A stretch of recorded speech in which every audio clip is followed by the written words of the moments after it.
Saya ajak kita membuka Alkitab kita dari 1 Petrus pasal yang keempat. I invite us to open our Bibles to 1 Peter chapter 4. 1 Petrus pasal 4 saya akan membaca sekali di dalam bahasa Indonesia ayat 1 sampai 6. I will read once in English, verse 1 in Indonesian, verse 1 to verse 6. Dan kemudian Saudara David akan membaca sekali di dalam bahasa Inggris. And after that the interpreter will read once in English. 1 Petrus 4 ayat 1 sampai ke 6. Jadi karena Kristus telah menderita penderitaan badani, kamu pun harus juga mempersenjatai dirimu dengan pikiran yang demikian. Karena barang siapa telah menderita penderitaan badani, ia telah berhenti berbuat dosa. Supaya waktu yang sisa jangan kamu pergunakan menurut keinginan manusia, tetapi menurut kehendak Allah. Sebab telah cukup banyak waktu kamu pergunakan untuk melakukan kehendak orang-orang yang tidak mengenal Allah. Kamu telah hidup dalam rupa-rupa hawa nafsu, keinginan, kemabukan, pesta pora, perjamuan minum, dan penyembahan berhala yang terlarang. Sebab itu mereka heran bahwa kamu tidak turut mencemplungkan diri bersama-sama mereka di dalam kubangan ketidaksenonohan yang sama. Dan mereka memfitnah kamu. Tetapi mereka harus memberi pertanggungan jawab kepada Dia yang telah siap sedia menghakimi orang yang hidup dan yang mati. Itulah sebabnya maka Injil telah diberitakan juga kepada orang-orang mati, supaya mereka sama seperti semua manusia dihakimi secara badani, tetapi oleh roh dapat hidup menurut kehendak Allah. 1 Peter chapter 4. Since therefore Christ suffered in the flesh, arm yourselves with the same way of thinking, for whoever has suffered in the flesh has ceased from sin, so as to live for the rest of the time in the flesh, no longer for human passions, but for the will of God. For the time that is past suffices for doing what the Gentiles want to do, living in sensuality, passions, drunkenness, orgies, drinking parties, and lawless idolatry. With respect to these, they are surprised when you do not join them in the same flood of debauchery, and they malign you. But they will give account to him who is ready to judge the living and the dead. For this is why the gospel was preached even to those who are dead, that though judged in the flesh the way people are, they might live in the spirit the way God does. Mari kita mohon belas kasihan dan pimpinan Tuhan sekali lagi. Let us ask for God's mercy and guidance once again. Bapa di surga, kami bersyukur untuk hari perhentian yang Kau sediakan bagi kami. Father in heaven, we give you thanks for this day of rest that you have provided for us. Kami bersyukur kami boleh memuji-muji Tuhan bersama-sama umat-Mu pada hari ini. We thank you for allowing us to sing praises to you together with your people. Dan saat ini kami siap untuk mendengarkan firman-Mu. And now we are ready to hear and listen your word. Tuhan berkati dan pimpin setiap kami. May you bless us and lead us. Pimpin pikiran dan hati kami untuk sungguh-sungguh mengerti akan kebenaran firman-Mu. Guide our minds and guide our hearts so that we may truly understand what is in your heart. Gerakan hati kami sehingga kami boleh memiliki kerinduan yang besar untuk mentaati firman-Mu. Move our hearts so that we may have great passion to follow your word. Tuhan berkati hamba-Mu yang penuh dengan kelemahan dan penterjemah boleh memberitakan firman dengan setia dan dengan sesuai dengan kebenaran firman-Mu. Lord, may you help and bless your servant and his interpreter who has lots of weakness so that they may preach your word faithfully and truthfully. Kami menyerahkan waktu pemberitaan firman ke dalam tangan Tuhan. We surrender this preaching of the word into your loving hands. Berbelas kasihan kepada kami dan berilah firman-Mu kepada kami. Have mercy on us and may you give us your word. Dalam nama Tuhan kami Yesus Kristus, kami bersyukur dan berdoa. In the name of our Lord Jesus Christ, we give thanks and we pray. Amin. Amen. Saudara sekalian, kita masih melanjutkan akan eksposisi kita dari surat 1 Petrus. Brothers and sisters, we are still continuing our expository preaching on the letter of 1 Peter. Dan minggu lalu kita sudah membahas satu tema bagaimana Petrus itu mempersiapkan kita, mempersenjatai kita untuk menghadapi akan penderitaan. And last week we have talked about how Peter here gives us exhortation on how to arm ourselves, how to prepare ourselves to face suffering. Dan minggu lalu saya ada skip 2 poin dan kita nanti akan bahas 1 poin yang kita skip itu hari ini. Last week I skipped 2 points, and this week we are going to talk about one of those 2 points. Karena bagian yang kita baca hari ini di dalam pasal yang keempat ayat 1 sampai 6, Petrus masih melanjutkan atau membicarakan topik yang sama. Because the passage that we just read today, chapter 4, in this passage, Peter is still talking about the same topic. Bagaimana kita dipersiapkan dan dipersenjatai untuk menghadapi kesulitan dan penderitaan yang dihadapi anak-anak Tuhan. How we are to be armed and to be prepared to face the suffering that is for the children of God. Kalau kita mundur sedikit ke dalam pasal yang kedua, If we backtrack a little bit to chapter 2, untuk melihat akan tujuan besar yang salah satu yang utama daripada apa yang diberitakan Petrus kepada kita, to see the big picture of what Peter is trying to teach us, yaitu bagaimana tujuan utama hidup Kristen adalah untuk memberitakan pekerjaan-pekerjaan besar dari Allah. that the main reason for the main goal for us as Christians to do in this life is to proclaim the excellencies of Him, of God. Pasal 2 ayat yang ke-9 mengatakan, Chapter 2 verse 9 it says, tetapi kamulah bangsa yang terpilih, imamat yang rajani, bangsa yang kudus, umat kepunyaan Allah sendiri, supaya kamu memberitakan perbuatan-perbuatan yang besar dari Dia yang telah memanggil kamu keluar dari kegelapan kepada terangnya yang ajaib. but you are a chosen race, a royal priesthood, a holy nation, a people for His own possession, that you may proclaim the excellencies of Him who called you out of darkness into His marvelous light. Inilah salah satu tujuan utama hidup Kristen. This is one of the great purposes of a Christian life. Bagaimana kita boleh memberitakan perbuatan-perbuatan besar dari Allah That is, how are we to proclaim the excellencies of God, yang telah memanggil kita keluar dari kegelapan kepada terangnya yang ajaib. who has called us out of darkness into His marvelous light. Saudara sekalian, ketika kita melakukan ini, Brothers and sisters, as we do this, ketika kita mentaati akan perintah Tuhan ini, as we obey this command of God, maka perintah ini mengandung resiko. then this command contains with it a risk. Karena kita yang telah dipanggil keluar dari kegelapan kepada terangnya yang ajaib, Because we who have been called out of darkness into His marvelous light, maka kita diutus di tengah-tengah dunia yang gelap ini untuk memberitakan pekerjaan-pekerjaan Tuhan yang besar. we are being sent into this dark world to proclaim God's great work. Maka akan ada penolakan, ketidaksukaan daripada dunia yang gelap ini. There will be rejections. There will be oppositions from the world. Nah, Tuhan Yesus mengatakan, aku mengutus kamu seperti domba di tengah-tengah serigala. The Lord Jesus said, I send you as sheep among wolves. Dunia akan membenci kamu karena engkau bukan berasal dari dunia.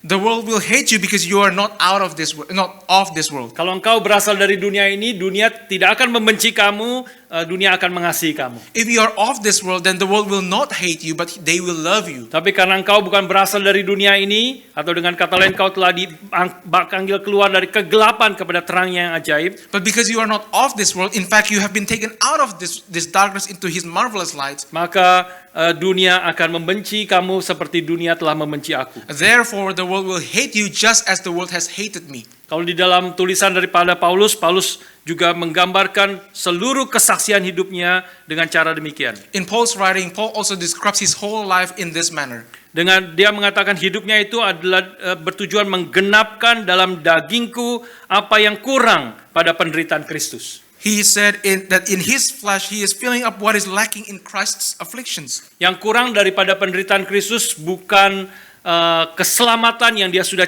genapi di atas kayu salib. What is lacking in Christ's afflictions is not the salvation that He has accomplished in the cross. Keselamatan itu telah digenapi secara sempurna oleh Kristus. That salvation has been accomplished perfectly by Christ. Tetapi yang masih kurang adalah keselamatan itu belum dinikmati atau belum dihargai oleh banyak orang di dalam dunia ini. But what is lacking is that salvation has not been enjoyed and has not been received by a lot of people in this world. Khususnya orang-orang yang Tuhan sudah pilih yang akan diselamatkan tetapi mereka belum diselamatkan karena mereka belum mengenal dan percaya kepada Kristus. Especially those people that has been chosen by God to enter into the salvation, but then they have not yet received the salvation because they have not been preached the gospel. Maka Rasul Paulus mengatakan melalui hidupnya, melalui apa yang dia beritakan, maka maka dia menggenapi keselamatan yang telah digenapi oleh Kristus itu. And so Paul, through his life, through his sufferings, he will fulfill what is lacking in Christ's afflictions. Paulus akan mengalami penderitaan seperti Kristus. Paul will experience sufferings like Christ. Karena melalui hidupnya yang mengikuti Kristus, maka dan juga hidupnya yang menyangkal diri, memikul salib dan mengikut Kristus. Because through his life that follows Christ, that denies himself, that bears his cross and following Christ, Maka dia akan juga mengalami pertentangan dan penderitaan yang dialami oleh Kristus. that he will also face oppositions that is also faced by Christ himself. Tetapi Paulus mengatakan justru dengan demikian melalui hidupku dan ketaatanku dan dengan demikian mengalami segala tantangan penderitaan dalam hidupku, But indeed Paul said that through these challenges, through these sufferings that he faced in his life, maka aku menggenapkan dalam dagingku apa yang kurang pada penderitaan Kristus. that he is filling up what is lacking in Christ's afflictions. Kematian Kristus bertujuan untuk menyelamatkan semua orang yang telah dipilih oleh Tuhan sebelum dunia dijadikan. Christ's death is to save those people that has been chosen by God before the world was created, Termasuk domba-domba milik Kristus yang masih ada di luar sana. including Christ's sheep that is still out there. Tetapi Tuhan Yesus sendiri mengatakan domba-domba itu adalah milikku. And Christ himself said that those sheep are mine. Tetapi mereka memang belum masuk ke dalam kandang milikku.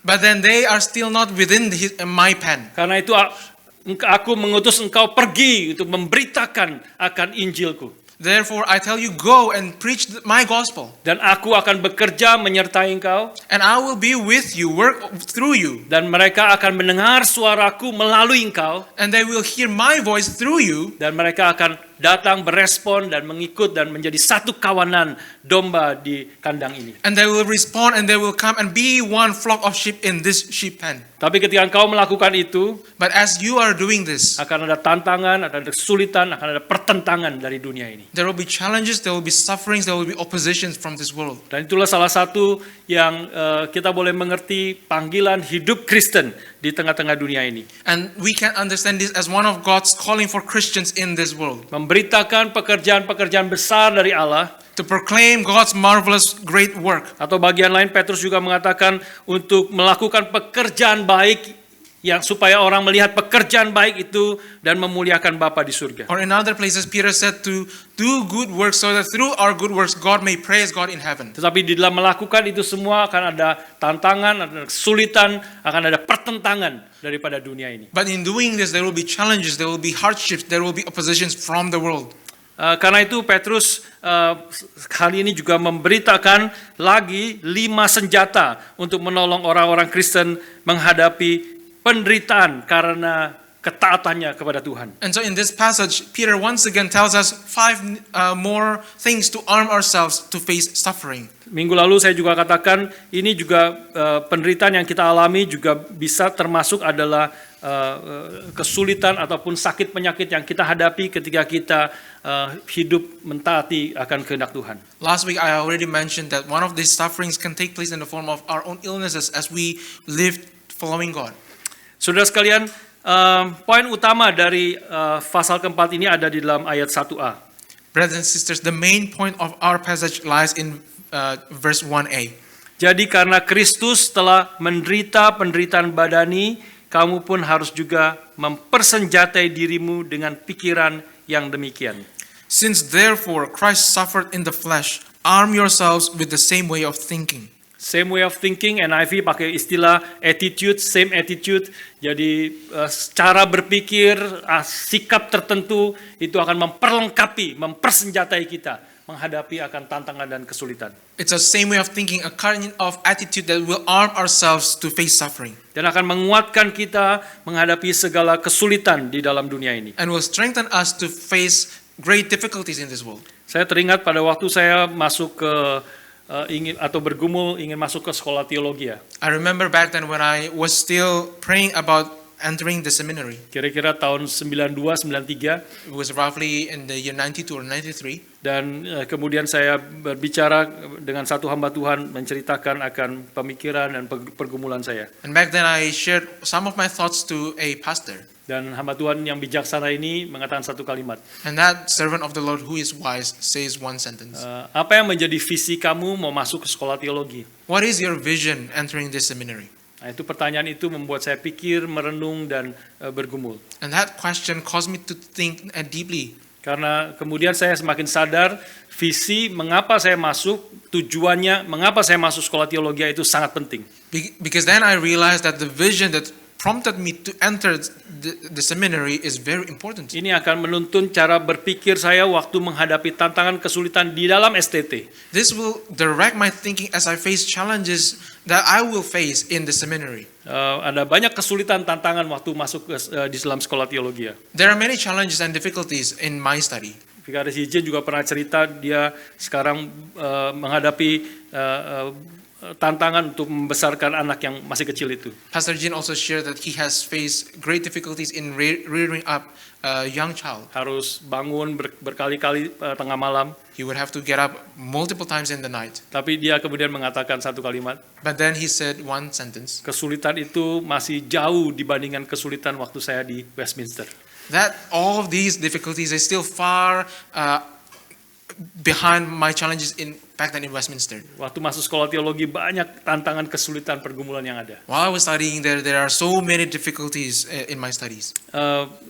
Menghadapi itu perlu pemikiran, perlu attitude yang tertentu untuk kita menghadapi segala kesulitan itu. And so I need a kind of attitude, a kind of thinking to face all of these challenges. Tanpa pikiran tertentu, tanpa sikap tertentu, maka kita akan mudah terbawa arus dan bergumul dan komplain dan mungkin mundur daripada segala panggilan yang Tuhan ingin kita kerjakan. Without this specific way of thinking, then it is very easy for us to follow the flow, to complain and to even backslide in our following God. Maka pikiran seperti apa yang Petrus maksudkan di dalam bagian ini? So what kind of thinking that Peter is implying in this passage? Yaitu pikiran seperti Kristus yang juga menderita penderitaan badani. That is a thinking that is just like Christ who suffered in the flesh. Dengan kata lain, pikiran untuk siap menderita karena hidup, berbuat baik, melakukan apa yang menjadi kehendak Tuhan, menjadi saksi Kristus di tengah-tengah dunia ini. In other words, to live and doing good works to be Christ's witnesses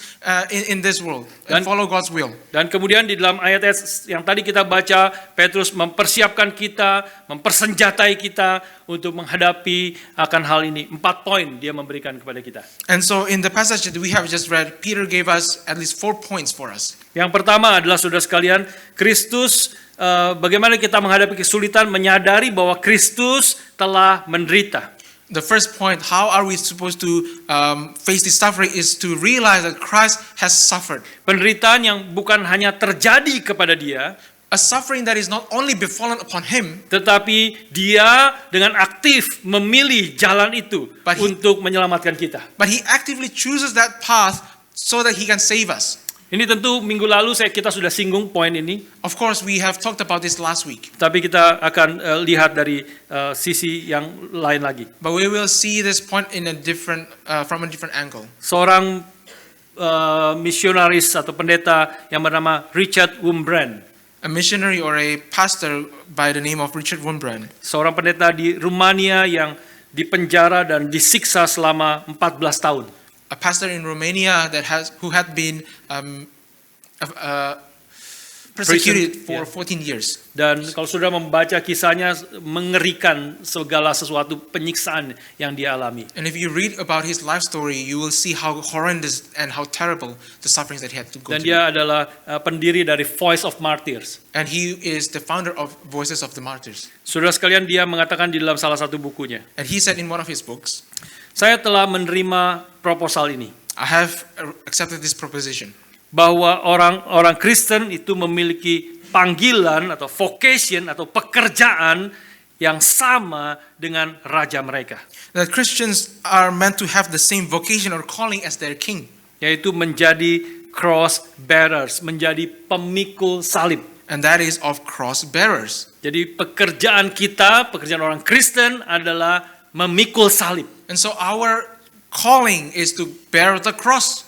Kesadaran akan panggilan yang mulia ini It is this conscience of a high calling memberikan sukacita kepada kita di dalam menghadapi berbagai pencobaan. brings gladness in tribulations. Hal ini membuat orang Kristen masuk penjara karena yang disebabkan karena iman mereka dengan sukacita seperti mempelai pria masuk ke dalam kamar pengantin. And this makes Christians enter prisons for their faith with the joy of a bridegroom entering the bridal room.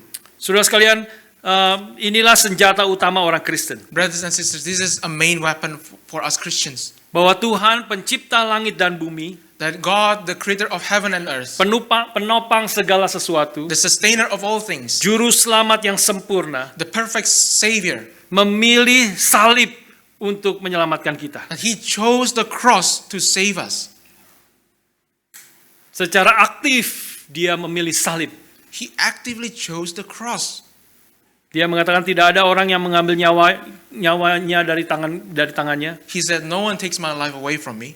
Kalau aku tidak memberikannya, tidak ada seorang pun bisa mengambilnya dari tanganku. If I had not gave up my life, no one will be able to take it from my hand. Dia adalah satu-satunya orang yang berhak dan bisa mengatakan kalimat itu. He is the only one who has the right and can say this sentence. Tidak ada orang yang bisa mengatakan kalimat itu. No one can say the same sentence. Tidak pendiri agama apapun bisa mengatakan itu. None of the religion founder can say this sentence. Ketika kematian tiba kepada mereka, maka mereka tidak bisa menambah satu detik pun hidup mereka. When death has come upon them, they cannot in any way extend their life for even 1 second. Tapi Tuhan Yesus kalau dia tidak menyerahkan nyawanya, tidak ada seorang pun bisa mengambil nyawanya dari tangannya. But if Christ did not surrender his life, then not a single person can take it away from him. Karena itu ini menjadi kekuatan bagi kita menyadari kita memiliki juru selamat yang dengan aktif menyerahkan hidupnya bagi kita. And so this becomes a strength for us as we know of a Savior who actively surrendered his life for us. Dan dia kemudian mengatakan, And then he said, barang siapa mau mengikut aku, whoever wants to follow me, kau pun juga harus melakukan hal yang sama. so you also have to do the same. Bukan untuk menyelamatkan, bukan untuk keselamatan dunia, Not for the salvation of the world, tetapi karena engkau mau mentaati perintahku. but because you want to obey my commandments. Dan engkau mau dipakai oleh aku untuk menjadi alat di tangan Tuhan. And you want to be used by me as a tool in God's hand. Dan karena aku juga menyediakan rencana yang terbaik bagi hidupmu. Because I also have prepared the greatest plan for your life. Biarlah kita sebagai orang-orang Kristen diperlengkapi dengan pikiran ini. Let us as Christians be armed with this thought. Kita dipanggil untuk menjadi pemikul salib. We are called to be cross bearers. Karena Tuhan yang panggil kita seperti itu. Because God is the one who called us that way. Barang siapa mau mengikut aku, dia harus menyangkal diri, memikul salibnya setiap hari, dan mengikut aku. Whoever wants to follow me, they have to deny themselves and bear the cross every day and follow me. Karena kita adalah orang-orang yang telah menerima hidup baru di dalam Kristus. Because we are people who have received new life from Christ. Sehingga kita, anak-anak Tuhan yang sejati, seharusnya bisa mengatakan, aku bukan lagi aku hidup, melainkan Kristus yang hidup di dalam aku. So that we as the true children of God can say that it is not I who lives, but it is Christ who lives in me. Dan mengerti Kristus telah mati bagi kita, And to understand that Christ had died for us, menyelamatkan kita, to save us, maka kita pun menjadi orang-orang yang hidup sesuai dengan bagaimana Kristus hidup. so we are unable to live in the way that is just like how Christ has lived. Saudara sekalian, ini hal yang pertama boleh kita dikuatkan, mengerti dalam menghadapi kesulitan dan tantangan dalam hidup kita. Brothers and sisters, this is the first point that will allow us to be strengthened to face sufferings in our lives. Karena kita pun di dalam dunia ini dipanggil untuk menjadi saksinya di tengah-tengah dunia ini. Because as for us in this world, we are called to be His witnesses. Dan melalui kesaksian hidup kita, perkataan kita, perbuatan kita, maka Kristus akan dipermuliakan. And through the witness of our speech, of our deeds, and our conduct, Christ will be glorified. Dan lakukan itu akan ada tantangan, kesulitan dan pergumulan. And so as we are doing this, there will be challenges and difficulties. Biarlah poin pertama mendorong kita, menguatkan kita karena Kristus pun telah terlebih dahulu menderita bagi kita. And so let this first point strengthen us because we know that Christ has first suffered for us. Kita mengasihi orang lain karena Kristus terlebih dahulu sudah mengasihi kita. We love others because Christ has first loved us. Kita melayani orang lain karena Kristus terlebih dahulu sudah melayani kita. We serve others because we know that Christ has first served us. Kita boleh memikul salib kita setiap hari karena Kristus telah memikul salibnya untuk keselamatan kita. We may be able to bear our cross every single day because Christ has borne his cross for our salvation. Hal yang kedua, saudara sekalian, Petrus menguatkan kita dengan kebenaran ini. The second truth that Peter spoke here to strengthen us Bahwa kita adalah orang-orang yang telah putus hubungan dengan dosa. is that we are people who have cut off from sin. Ayat 1b di situ mengatakan, It is from verse 1b. karena barang siapa telah menderita penderitaan badani, ia telah berhenti berbuat dosa. For whoever has suffered in the flesh has ceased from sin. Apa artinya dia telah berhenti berbuat dosa? What does it mean to have ceased from sin? Saya pikirkan paling sedikit bisa kita mengerti di dalam dua cara.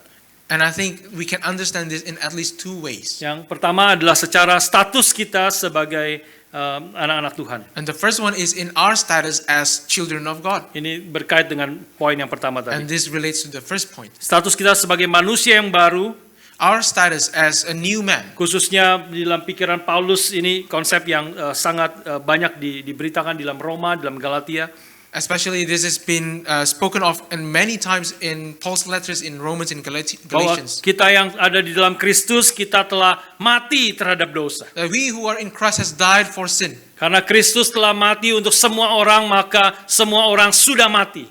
For Christ has died for all people, therefore all have died. Sehingga kita yang ada di dalam Kristus, kita pun juga telah mati terhadap dosa. That we who are in Christ has died for sin. Manusia lama kita telah disalibkan bersama-sama dengan Kristus. Our old self has been crucified with Christ. Manusia yang dikuasai dosa, manusia yang hidup di dalam dosa, itu sekarang sudah disalibkan bersama-sama dengan Kristus. The man that is overpowered by sin, that has died for, that has been controlled by sin, is being crucified by Christ. Dan maka Paulus mengatakan, namun aku masih hidup. But then Paul said, yet I live, Tapi bukan lagi aku sendiri yang hidup, but not I who lives, melainkan Kristus yang hidup di dalam aku. but Christ who lives in me. Saudara sekalian, biarlah kita sadar bahwa salib adalah tanda atau simbol daripada orang Kristen. Brothers and sisters, let us realize that the cross is the symbol for us Christians. Tentu ada gereja-gereja yang sudah tidak ada lagi salibnya. Of course, there are churches who no longer show the cross. Itu menunjukkan sesuatu yang sangat signifikan sudah hilang di dalam beberapa gereja. And that shows that a significant portion of their identity have been lost. Tetapi salib sejak dari awal adalah tanda inilah hidup Kristen.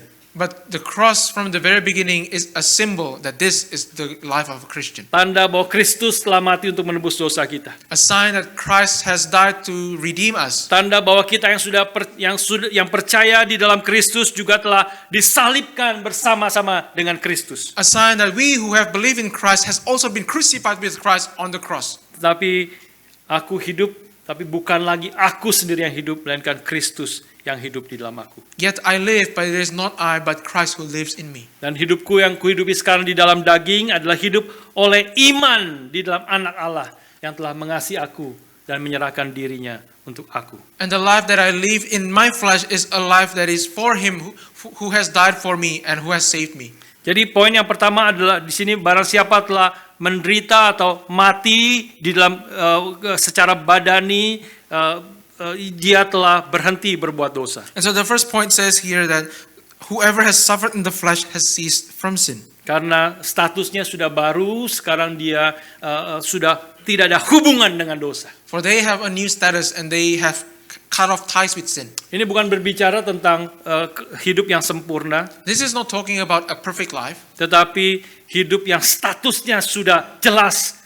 Dia tadinya lama di dalam dosa, dikuasai dosa, sekarang hidup yang baru di dalam Kristus, di dalam kebenaran. But a life that has a significant and clear status change, one that is from a bondage of sin that has been ruled by sin to a new life in Christ that is ruled by Christ. Tadinya kehidupan di dalam dosa yang akhirnya sebenarnya mati di dalam dosa, ketika kita mati akhirnya akan menghadapi kematian kekal. A life that used to be in sin, that is died with sin, and after that will face eternal judgment. Tetapi sekarang hidup di dalam Kristus sudah memiliki hidup yang baru, dan ketika kita mati secara badani, maka kita akan memiliki hidup selama-lamanya, hidup yang kekal. But now in Christ, with a new life in Christ, and as we die, we will have a new life everlasting with Him. Ini menjadi penghiburan, dorongan pertama, menyadari bahwa memang engkau yang hidup di dalam Kristus sudah putus hubungan dengan dosa. This is a consolation for us, for those who have died from sin, now has cut off ties with sin. Tetapi pengertian yang kedua juga kemungkinan besar Petrus juga berbicara di sini tentang kesiapan kita untuk berkata tidak terhadap dosa. But the second understanding is Peter saying that we should have the readiness to say no to sin. Dan siap melakukan kehendak Allah meskipun menghadapi tantangan kesulitan di dalam dunia ini. And be ready to do God's will even though we will face suffering in this world. Ayat yang kedua menjelaskan itu. Verse 2 says this. Supaya waktu yang sisa jangan kamu pergunakan menurut keinginan manusia hidup di dalam dosa, tetapi menurut kehendak Allah. So as to live for the rest of the time in the flesh, no longer for human passions, but for the will of God. Dan terus hidup di dalam kehendak Allah, and to live in the will of God, meskipun ada tantangan, kesulitan, penderitaan dan aniaya. Even as there will be challenges, persecution and suffering. Khususnya di dalam ayat 4 mengatakan demikian. Especially in verse 4 it says, sebab mereka heran, orang-orang yang orang hidup dalam dosa itu, mereka heran bahwa kamu tidak turut mencemplungkan diri bersama-sama mereka di dalam kubangan ketidaksenonohan yang sama, dan mereka memfitnah kamu.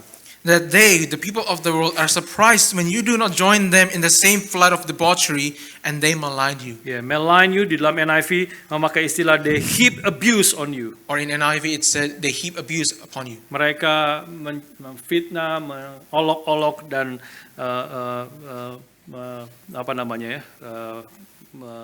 memfitnah kamu, melakukan abuse kepada kamu.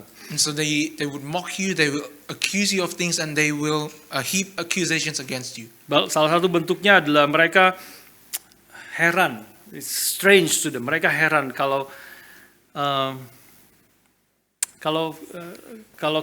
orang-orang yang mau menikah, mereka mereka tidak akan tidur sebelum mereka masuk ke dalam pernikahan. And one way this shows up itself is that they find it strange that people who are about to marry, that they refrain themselves from sleeping with one another before they enter the covenant of marriage. Itulah yang kita percaya, itulah yang kita dorong, bagaimana orang-orang yang akan diberkati pernikahannya, mereka sadar, tahu bahwa mereka harus menjaga kesucian sebelum mereka masuk ke dalam pernikahan. This is what we believe, and this is what we encourage for those people who are to enter the covenant of marriage, that they are to preserve themselves pure before the marriage. Sudah harus sadar ini adalah sesuatu yang aneh bagi dunia ini, bagi orang di Melbourne ini. You have to realize that this is a strange thing for people who lives in Melbourne.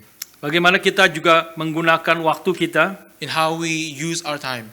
Mereka akan juga heran, kenapa engkau memakai waktunya seperti demikian. And they will also wonder, why do you use your time that way? Waktumu memakai hari Minggu, hari Sabtu, ada persekutuan, datang ke gereja. The way you use time, the way you join fellowships on the Saturdays in church. Beberapa hari yang lalu saya sempat bicara dengan salah satu jemaat di sini. A few days ago I spoke with one of our congregations here. Dan dia mengatakan bicara dengan salah seorang temannya. And they told us about the story of a conversation that they had with their colleague. Dan dia tanya temannya itu, kamu hari Minggu kemana? And they asked their friend, where do you go on Sunday? Ya, hari Minggu nggak kemana-mana sih, santai-santai saja di rumah. Yeah, I didn't do anything much on Sunday. I just stayed at home. Terus temannya itu balik tanya, kamu Minggu kemana? And they asked this person back, what do you do on Sunday? Oh, saya Minggu ke gereja. Oh, I go to church on Sunday. Langsung dia mengatakan satu kalimat seperti ini. And immediately he got this response. Memang ada siapa yang mati? Who has died? Saudara mengerti maksudnya? Do you understand the point? Bagi dunia ini mereka pikir, khususnya mungkin di Melbourne, di Western country, To this world, especially for people who lives in Melbourne, in Western countries, orang ke gereja itu hanya mungkin dua hal. that people go to church for probably only for two things. Yaitu kalau ada yang menikah atau ada yang mati. That is either someone get married or someone has died. Bahkan bagi orang-orang di Melbourne banyak yang merasa aneh. Mereka tidak pernah kepikir hari Minggu itu kita setiap hari ke gereja, setiap minggu itu ke gereja. That it is strange for some people in Melbourne that they find so strange that people still go to church every single week. Mereka akan lebih heran lagi. And they will be even more bewildered. Seharusnya mereka lebih heran lagi. They should be more bewildered. Kalau mereka mengetahui bagaimana kita memakai waktu kita yang lain dan juga bagaimana kita mengatur hidup kita, bagaimana kita memakai uang kita.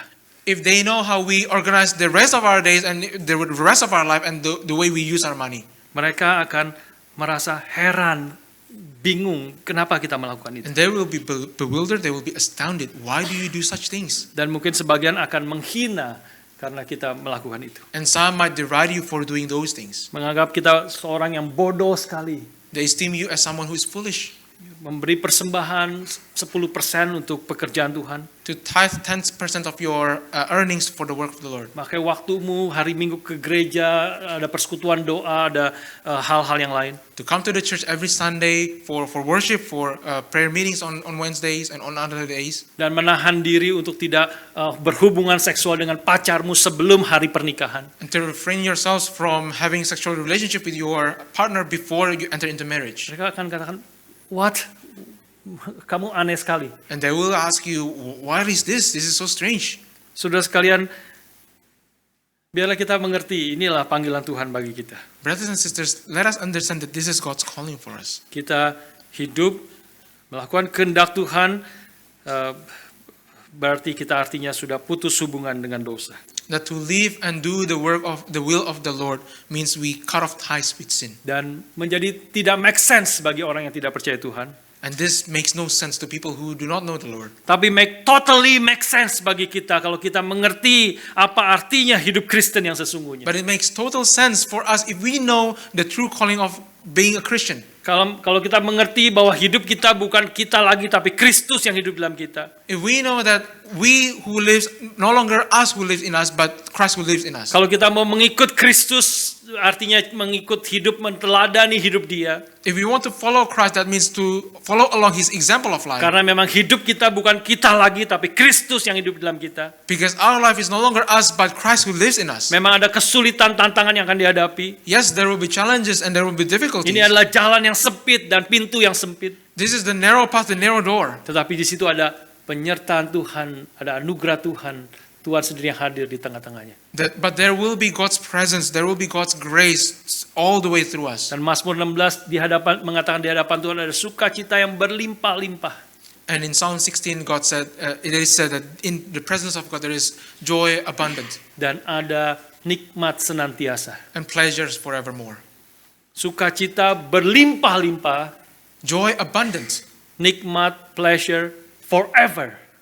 and pleasures forevermore. Siapa yang bisa banding dengan itu? Who can compare to this? Sukacita yang berlimpah-limpah. Joy abundant.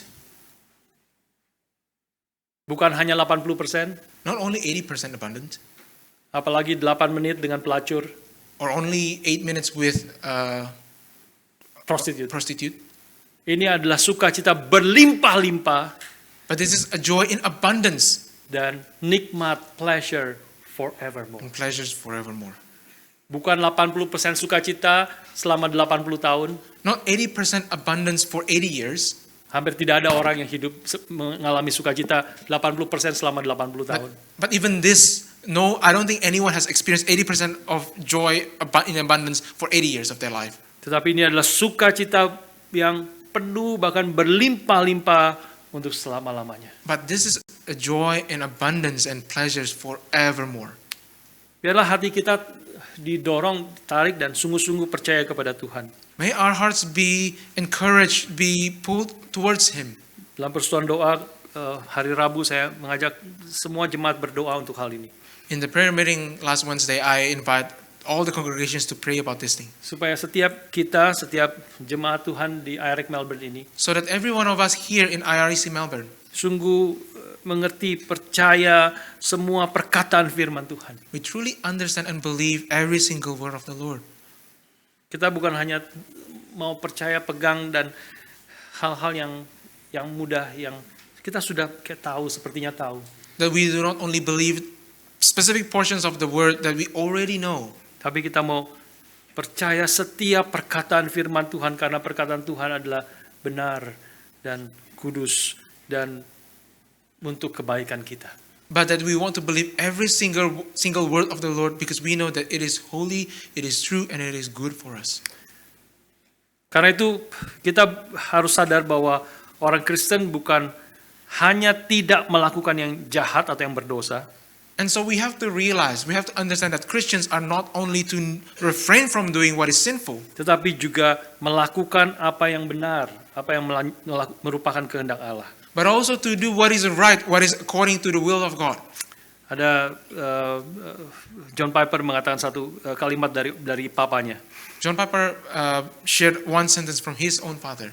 Papanya sering mengatakan, don't be a don'ter, but be a doer. And his father said, don't be a don'ter, but be a doer. Jadi maksudnya adalah bukan hanya kamu tidak boleh ini, tidak boleh itu, tidak boleh itu. And what he means is that you should not only think about, you should not do this and that. Ya, itu memang ada di dalam Alkitab. And yes, these sort of commandments exist in the Bible. Kamu jangan melakukan dosa, jangan hidup di dalam dosa. That you should not do this sin and they should not live in sin. Tapi kita tidak akan menjadi kesaksian membawa orang kepada Kristus hanya dengan memfokuskan kepada don'ter, hal-hal yang tidak boleh itu. But we will not be a good witness of Christ if we only focus ourselves on all of these commandments of don't do this and that, these don't commandments. Tetapi kita harus menjadi doer, orang-orang yang melakukan apa yang menjadi kehendak Tuhan. But we should be doers of the will of the Lord. Dan khususnya di sini ada teenagers yang hadir di sini. And especially we have teenagers here with us. Teenagers, listen to me. Teenagers, don't be a don'ter, but be a doer. Kalau saudara hanya pikir, hanya mendengar di sekolah minggu, di rumah, tidak boleh itu, tidak boleh ini, tidak boleh itu. If you hear and only hear these that you should not do this and you should not do that either in Sunday school or at home. Dan juga orang tua, janganlah hanya fokus kepada hal-hal yang negatif. And also parents, don't only focus with the negative side of the commandments. Tetapi biarlah engkau menjadi orang yang melakukan kehendak Tuhan. But you yourselves be one who actively do the will of God. Karena ketika engkau melakukan, kau sadar ada anugerah Tuhan, pertolongan Tuhan, sukacita Tuhan yang berlimpah-limpah. Because when you do the will of the Lord, you will realize that there is joy, there is guidance, there is grace, and there is joy in abundance with the Lord. Ajak anak-anak ikut di dalam pelayanan ke Aged Care misalnya. Invite your children to join ministries to the aged care, for example. Ajak mereka ikut di dalam pelayanan di VBS yang akan datang. Get them to join the ministry in VBS that is upcoming. Bergumul, berjuang, mempersiapkan segala sesuatu, dan mereka sadar akan hatinya diubahkan dan mulai ada hati yang mengasihi akan anak-anak. To struggle, to work for, and to fight for in the work of the Lord, and then they realize that there is a change of heart that is happening in their hearts. Ajak orang-orang ke anak-anak juga ke KKR regional. Invite your children to also join the regional gospel rally.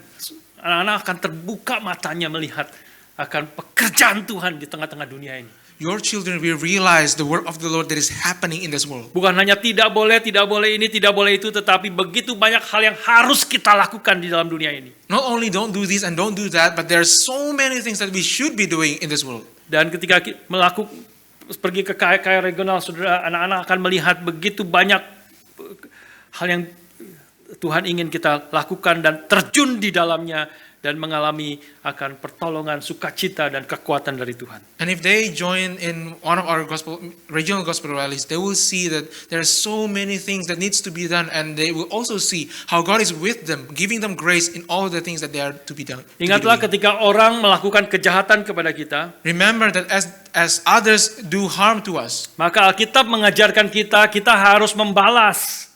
then the Bible teaches us to repay them. Betul, Alkitab memerintahkan kita harus membalas orang yang melakukan kejahatan. Is it true that the Bible teaches us to repay those who do evil to us? Alkitab mengajar kepada kita harus balas. Yes, the Bible teaches us to repay them, Tetapi membalas bukan dengan kejahatan, but not to repay them with evil, tetapi membalas dengan kebaikan. but to repay them with good.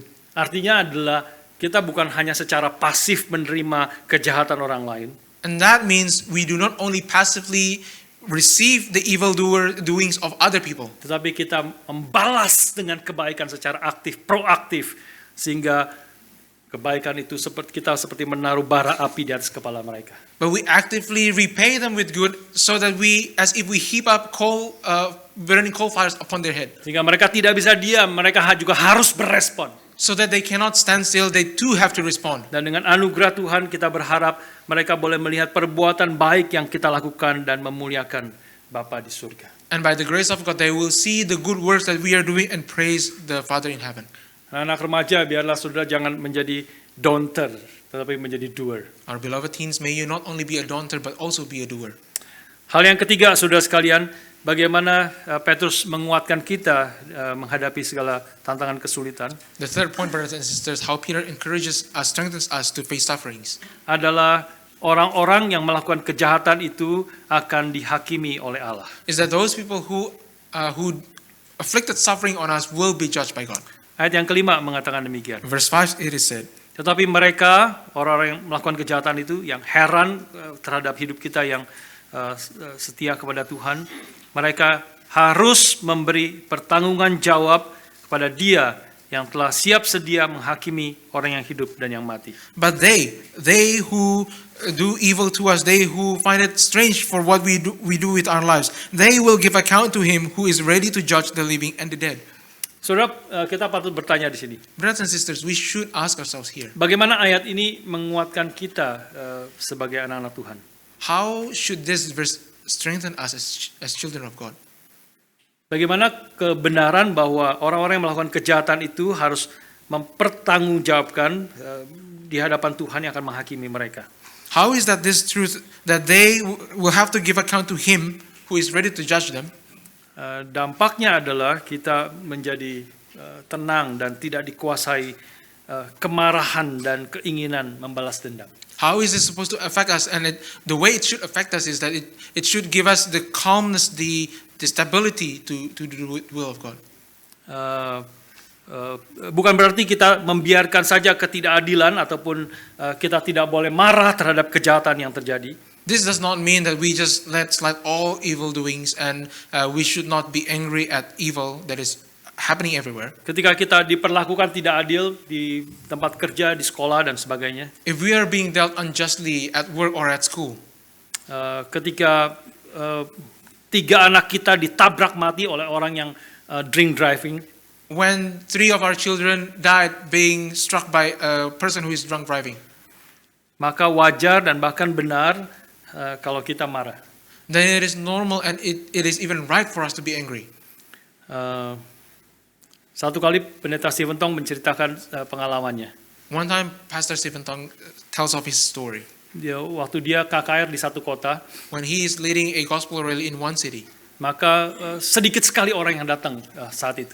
and in that time there were so few people who come. Dan Pak Tong kemudian tanya, what's happening? Kenapa? Kenapa hanya sedikit sekali orang yang datang hari ini? And so he asked the team members, why is only a few people coming to our event today?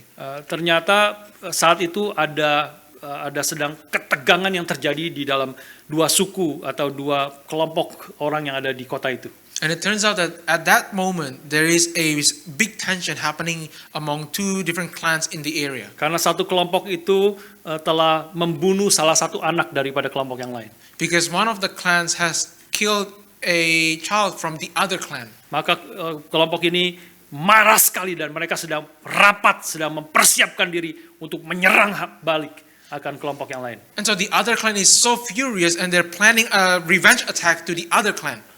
Maka Pak Tong mengetahui akan hal itu. And so he realized this incident happened. Maka setelah kebaktian selesai, Pak Tong dibawa ke tempat orang yang sedang berkumpul, yang sedang merencanakan untuk menghabisi, membakar, menyerang akan kelompok yang lain itu. And so after the service ended, Pastor Stephen Tong was being brought to the place where this clan is currently holding their meetings, planning how to attack them and how to destroy the other clan. Dan ini adalah sebenarnya orang-orang punya latar belakang Kristen. And these people are people who have Christian backgrounds. Maka Pak Tong datang ke kelompok ini.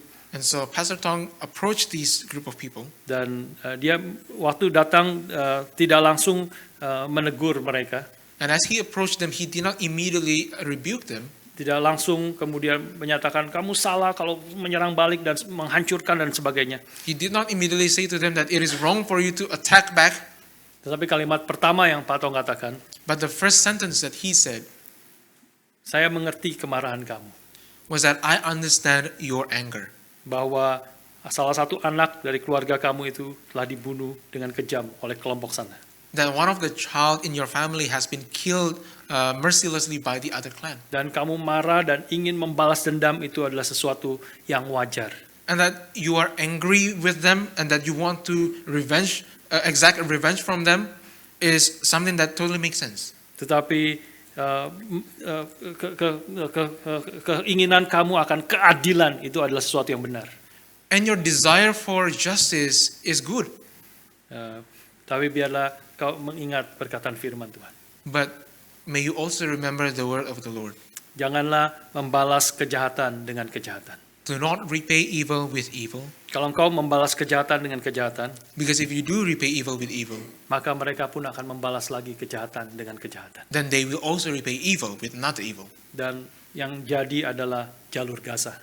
And what happens is what happens in Gaza. Ya, mereka adalah orang-orang yang tidak percaya akan keadilan bahwa Tuhan akan menghakimi kejahatan orang. These people do not believe that God is a just judge who will judge everyone. Sekali lagi bukan berarti keadilan tidak boleh dilakukan di dalam tahap tertentu di dalam dunia ini.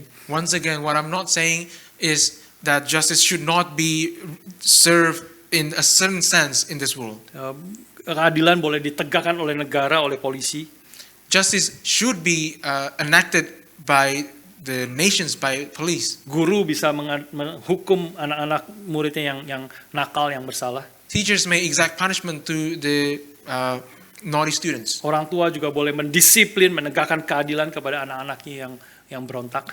And parents may also discipline and punish the children who are rebelling. Pendeta penatua juga boleh mengadakan disiplin gereja kepada jemaat yang hidup di dalam dosa. And pastors and elders are also allowed to give disciplines to members of the congregation who are being unfaithful. Di beberapa waktu yang lalu, beberapa tahun yang lalu mungkin saya pernah cerita kepada saudara. A few years ago, perhaps I've shared with all of you. Saya membaca ada satu di dalam disiplin gereja yang dilakukan gereja pada dulu kala pada awal-awal permulaan abad keempat gereja kalau tidak salah. Of a church discipline that is being carried out, and probably in the 4th century. Dan dia satu disiplin gereja yang sangat menarik. And it was mentioning about a very particularly interesting church discipline. Dia mengatakan kalau ada seorang suami yang mengabuse istrinya, That if it is found a man is abusing his wife, maka pendeta dengan penatua harus datang ke rumah orang itu. then the pastor and the elders have to come to the man's house, Dan dia harus datang dengan membawa 2 orang pria yang badannya besar. and they have to come with them along with them 2 men with a huge body. Saya rasa itu sangat menarik. And I think that's a very interesting thing. Ya, jadi kalau saya datang kepada saudara And so if I come to your house dengan membawa 2 budi yang lain and bringing with me 2 other buddies yang besar-besar badannya, whose bodies are so huge, maka hati-hatilah saudara. then you be careful. Saudara, itu seperti intimidasi, seperti mengatakan, kamu abuse istrimu It's like intimidating the man, like saying to them, you abused your wife karena engkau lebih besar, because you have a bigger and stronger karena body, engkau lebih kuat dari istrimu. because you are stronger than your wife. Maka sekarang saya bawa 2 orang yang sangat kuat. Now I come with me with 2 men who are very strong. Sekarang bukan berarti keadilan tidak bisa dilakukan to some extent di dalam dunia ini. Brothers and sisters, it is not that justice should not be upheld in this world to some degree. Tetapi ayat 5 mengajarkan kepada kita But verse 5 teaches us bahwa khususnya secara personal, kejahatan yang terjadi kepada kita atau dilakukan kepada kita secara personal, especially those evil that is that is done to us personally. Bahwa kita ayat 5 memberi kepada kita ketenangan dan bahwa kita tidak perlu membalas kejahatan dengan kejahatan. This verse gives us the strength to be calm so that we may not repeat evil with evil. Karena tidak ada orang yang lolos dari penghakiman Tuhan yang maha adil. Because there is not a single person who can evade the judgment of the just judge. Bahkan kematian pun tidak mengakhiri bahwa keadilan itu akan ditegakkan kepada dia. Even death itself will not prevent us from facing that judgment of God. Keadilan adalah hanya akan terjadi di dalam dua cara. The judgment of God will only take place in two ways. Yang pertama adalah di atas kayu salib ketika anak tunggal Allah menerima murka Allah, menyatakan keadilan Allah terhadap dosa manusia. The first is the judgment that happens on the cross when God's wrath is being poured out on that cross for our sins. Sehingga kita yang ada di dalam Kristus, tersembunyi di dalam Dia, kita tidak lagi dihakimi berdasarkan dosa dan kesalahan kita. So that we who are hidden in Christ, we will no longer be judged for our sins. Karena dosa dan kesalahan itu sudah ditimpakan, sudah ditanggung oleh Kristus di atas kayu salib bagi kita. Because our sins has been taken by Christ and has been borne by Him on the cross. Tapi yang kedua adalah bagi orang-orang yang ada di luar Kristus. But the second one is for those who are outside of Christ. Mereka akan menerima penghakiman Allah yang maha adil di dalam diri mereka sendiri. They will receive the just judgment of God upon their own self. Mereka harus memberi pertanggunggan jawab kepada Dia yang telah siap sedia menghakimi orang yang hidup dan yang mati. They will have to give account to Him who is ready to judge the living and the dead. Bahkan kematian tidak meloloskan mereka dari penghakiman Allah. Even death will not let them to slip away from the judgment of God. Dan poin ini membawa kita kepada penghiburan yang terakhir. And this point brings us to the last consolation. Bahwa kita orang-orang di dalam Kristus adalah orang-orang yang pasti menang atas maut. That is, we who are in Christ are victors over death. Ayat yang ke-6 mengatakan demikian. Verse 6 it is said, Itulah sebabnya maka Injil telah diberitakan juga kepada orang-orang mati, supaya mereka sama seperti semua manusia dihakimi secara badani, tetapi oleh roh dapat hidup menurut kehendak Allah. For this is why the gospel was preached even to those who are dead, that though judged in the flesh the way people are, they might live in the spirit the way God does. Ini ayat yang agak sulit dimengerti. This is a difficult passage to understand. Apa maksudnya Injil diberitakan juga kepada orang-orang mati? What does it mean that the gospel is preached to the dead? Dan inilah juga yang nanti saya akan mention juga di dalam pasal yang ketiga ayat yang ke-19. And this is also the thing that I will mention in chapter 3 verse 19. Yang merupakan kebalikan daripada ayat ini. That is the opposite of this verse. Saya mau melihat ini banyak penafsiran tentang ayat ini. There are many interpretations of these verses. Tetapi saya percaya ayat ini berbicara tentang orang-orang yang telah mendengar Injil ketika mereka masih hidup. But I believe that this is talking about those people who have heard the gospel while they were living. Dan kemudian mereka percaya. And then they believed. Tapi sekarang ini mereka sudah mati secara badani. But right now they have died in the flesh. Tetapi kematian bukan akhir dari hidup mereka. But death is not the end of their life. Karena mereka sekarang hidup oleh roh menurut kehendak Allah. Because now they are alive in the spirit according to the will of God. Jadi inilah saya mengerti ayat yang ke-6 ini adalah Injil telah diberitakan juga kepada orang-orang pada waktu mereka hidup tetapi sekarang sudah mati. So I understand this verse as those who have been preached the gospel to them while they were still alive, but then now they are dead. Supaya mereka sama seperti semua manusia, so that they, as with all people, dihakimi secara badani, have been judged in the flesh, yaitu mereka sekarang mati secara badan, that is, they are now dead in the flesh, tetapi oleh roh dapat hidup menurut kehendak Allah. But in the spirit they will live according to the will of God. Nah, ini bertentangan dengan pasal 3 ayat yang ke-19. Now this is in opposite, in a sense it's opposite of chapter 3 verse 19. Yang juga agak satu ayat yang agak membingungkan. There is also a confusing verse. Yang mengatakan di situ bahwa di dalam roh itu juga Kristus pergi memberitakan Injil kepada roh-roh di dalam penjara. where it is said that Jesus went and proclaimed to the spirits in prison. Yaitu dan ayat 20 yaitu kepada roh-roh mereka yang dahulu pada waktu Nuh tidak taat kepada Allah, ketika Allah tetap menanti dengan sabar waktu Nuh sedang mempersiapkan baterainya, di mana hanya sedikit, yaitu 8 orang yang diselamatkan oleh air bah itu. And in verse 20, because they formerly did not obey when God's patience waited in the days of Noah while the ark was being prepared, in which a few, that is 8 persons, were brought safely through water. Ayat ini berbicara hal yang sebaliknya, This verse is talking about the opposite sense. yaitu mereka yang telah mendengar Injil juga pada waktu mereka hidup. That is, they also have heard the gospel while they were living. Mereka hidup di dalam zaman Nuh, They live in the days of Noah. tetapi mereka tidak percaya dan mereka melawan perkataan Kristus yang diberitakan melalui Nuh. But they did not believe and they opposed the word of Christ that is preached by Noah. Sehingga mereka sekarang ada di dalam penjara, mereka hidup di dalam penghukuman Allah selama-lamanya. So that now they are in a prison and they live in the judgment of God forever. Tetapi ayat yang pasal 4, ayat yang ke-6 adalah berbicara tentang orang-orang yang waktu mereka hidup, mereka mendengar Injil, mereka percaya, tapi mereka sekarang sudah mati.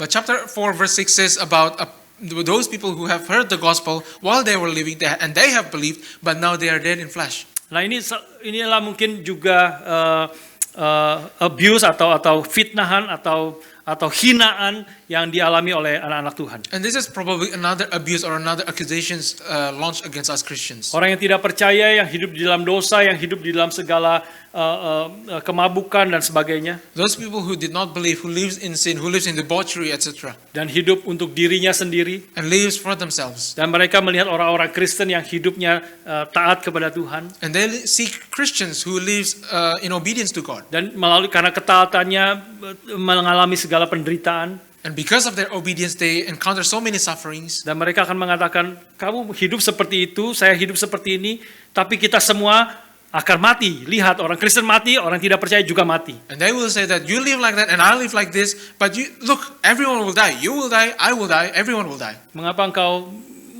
hidup mengalami segala penderitaan seperti itu? Lebih baik hidup seperti saya, hidup makan dan minum berpesta pora, karena besok kita mati. Why would you live like that in a lot of different sufferings? Why don't you live like me, who lives with lots of different pleasures? Let us eat and drink, for tomorrow we will die. Poin sebelumnya mengatakan akan ada penghakiman bagi orang-orang yang hidup dalam dosa. The previous point talks about that there will be judgment for those who live in sin. Dan poin ini mau mengatakan kita orang-orang percaya yang hidup, yang mati di dalam Kristus, kita akan hidup selamanya-lamanya di dalam roh, dapat hidup menurut kehendak Allah. And this point is talking about we who has died with Christ, then we shall live and even live eternally according to the will of God. Meski ada penghakiman Allah bagi semua orang, Even though that there will be judgment for all people, tapi bagi orang-orang percaya yang ada di dalam Kristus, but for those who believe in Christ, kita akan hidup mengalami justru kesukaan yang berlimpah-limpah, nikmat senantiasa selamanya, itu secara sempurna hanya terjadi ketika kita bertemu muka dengan Tuhan. we will have joy in abundance and pleasures forevermore, and that will only happen in full when we see God face to face. Karena tidak ada lagi penghukuman bagi mereka yang ada di dalam Kristus. Because there is no more condemnation for those who are in Christ. Biarlah empat hal ini boleh menjadi kekuatan dan penghiburan bagi kita sekalian. Let these 4 things strengthen us and console us Untuk hidup melakukan terus kehendak Tuhan. to live obeying the will of God, Memberitakan pekerjaan-pekerjaan besar dari Tuhan. to proclaim the magnificent work of our God, Melakukan perbuatan yang baik dan sehingga orang boleh memuliakan Bapa di surga. to do good works so that people may glorify our Father in heaven. Dan ketika melakukan itu semua kita tahu ada resiko kesulitan, resiko penderitaan, ada harga yang harus kita bayar. And as we do this, we know that there is risk to suffer. There will be risk for afflictions. Tapi Petrus menghibur kita karena memang Kristus juru selamat kita, Tuhan kita juga sudah menjalani itu semua bagi kita.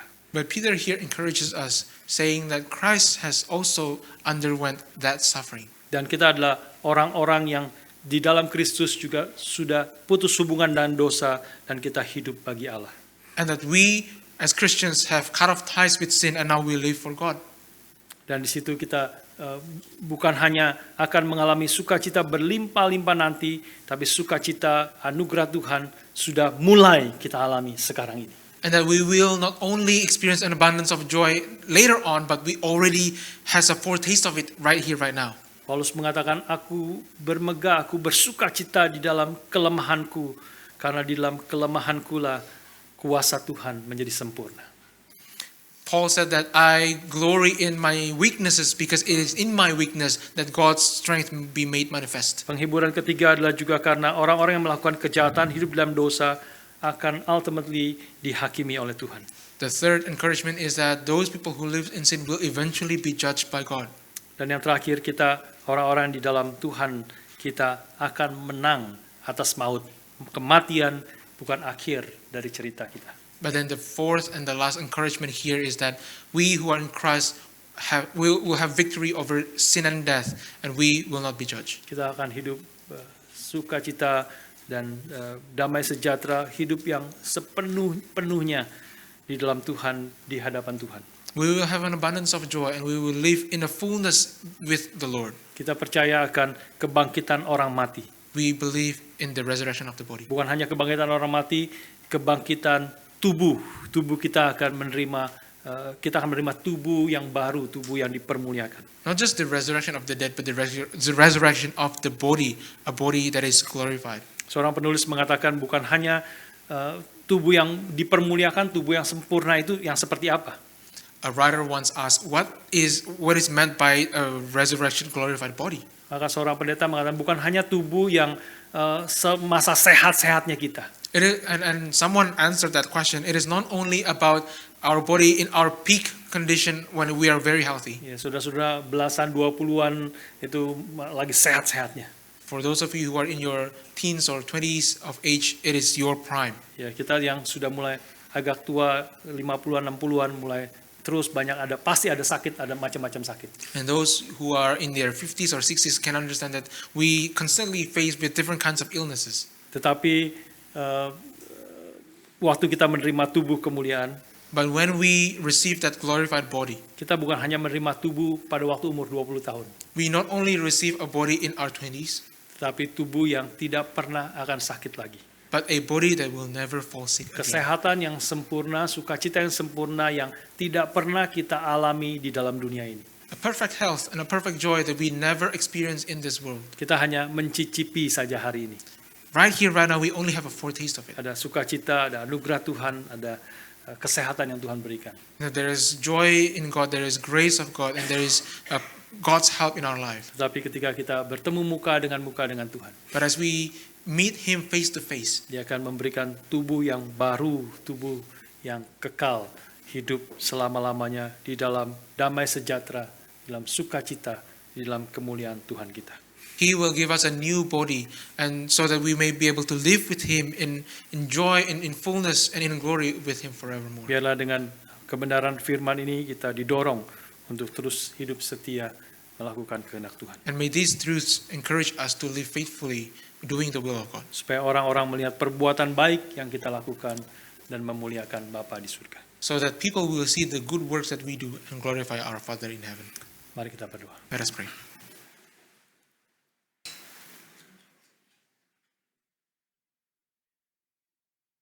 Bapa di surga, kami bersyukur sekali lagi untuk firman-Mu Father in heaven, we give you thanks once again for your word. yang mengajar, mengkoreksi, membentuk, dan menghibur kami. Your word that teaches us, that corrects us, that encourages us. Tuhan berkati kami semua. Lord, may you bless all of us. Jemaat Arek Melbourne di tempat ini. This congregation of IRST Melbourne in this place. Sehingga kami boleh sungguh-sungguh memegang akan firman-Mu. So that we may truly hold on to your word. Percaya penuh kepada firman-Mu. To fully trust your word. Seperti anak kecil yang menerima setiap perkataan ayahnya sebagai kebenaran. Like a young child who takes every single word of their father as truth. Percaya penuh dan menyerahkan hidup, melakukan hidup sesuai dengan kebenaran firman-Mu. To have a full trust so that we may do your will in all of our lives. Tuhan berkati dan pimpin kami semua. Lord, may you bless and guide each and every one of us. Dalam nama Tuhan kami Yesus Kristus, kami bersyukur dan berdoa. In the name of our Lord Jesus Christ, we give thanks and we pray. Amin. Amen.